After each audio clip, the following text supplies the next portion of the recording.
പൊതുവെ ഇന്ത്യൻ നിർമ്മിത കാറുകൾ ഗുണനിലവാരത്തിൽ അല്പം താഴ്ന്നതാണ് എന്ന് ലോകമെമ്പാടും ഒരു അപഖ്യാതി ഉണ്ടായിരുന്നു. എന്നാൽ അതൊക്കെ തിരുത്തി ആഭ്യന്തര വിപണിയിൽ മാത്രമല്ല കയറ്റുമതി വിപണിയിലും മുന്നേറുകയാണ് മെയ്ഡ് ഇൻ ഇന്ത്യ SUV-കൾ. ആഭ്യന്തര വിപണിയിലും കയറ്റുമതി വിപണിയിലും പാസഞ്ചർ കാറുകളുടെ ഡിമാൻഡ് കുറഞ്ഞതോടെ ബുദ്ധിമുട്ടുന്ന യാത്രാ വാഹന നിർമ്മാതാക്കൾക്ക് SUV-കളുടെ ഡിമാൻഡിലുണ്ടായ ഈ കുതിച്ചുചാട്ടം ശരിക്കും ആശ്വാസം പകർന്നു. ആഭ്യന്തര വിപണിയിൽ 2024 ഏപ്രിൽ ജൂലൈ കാലയളവിൽ SUV-കളുടെ വിൽപ്പന മുൻവർഷത്തെ അപേക്ഷിച്ച് 14.6% എന്നാൽ SUV കയറ്റുമതിയിൽ 39.8% വർധനയുണ്ടായതായി society of Indian automobile manufacturers കണക്കുകൾ പറയുന്നു. ഇന്ത്യയിലെ പ്രധാന വാഹന നിർമ്മാതാക്കളായ ടാറ്റ, മഹീന്ദ്ര, ഹോണ്ട, നിസാൻ തുടങ്ങിയവ അന്താരാഷ്ട്ര വിപണിയിലേക്ക് അവരുടെ SUV മോഡലുകൾ കയറ്റുമതി ചെയ്യുന്നുണ്ട്.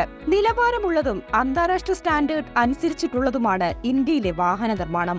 ആഗോള വിപണിയിൽ SUV-കളുടെ ഡിമാൻഡ് ഉയരാൻ ഒരു കാരണം ഇതുതന്നെയാണ്. ഇന്ത്യൻ SUV-കൾക്ക് ഇന്ധനക്ഷമതയും നിരവധി പ്രത്യേകതകളും നിറച്ചാണ് വിവിധ രാജ്യങ്ങളിലെ ഉപയോക്താക്കളുടെ ആവശ്യമനുസരിച്ച് വിപണിയിലെത്തുന്നത്. ഒപ്പം ഇന്ത്യയിൽ നിർമ്മിത SUV പലപ്പോഴും അന്യദേശ വിപണിയിലെ മറ്റു വാഹനങ്ങളെക്കാൾ കുറഞ്ഞ വിലയിലാണ് ലഭ്യമാകുന്നത്. ഈ വിലക്കുറവ് കയറ്റുമതി രാജ്യങ്ങളിലെ ഉപയോക്താക്കളെ ആകർഷിക്കാൻ സഹായകമാവുകയും ചെയ്യുന്നു.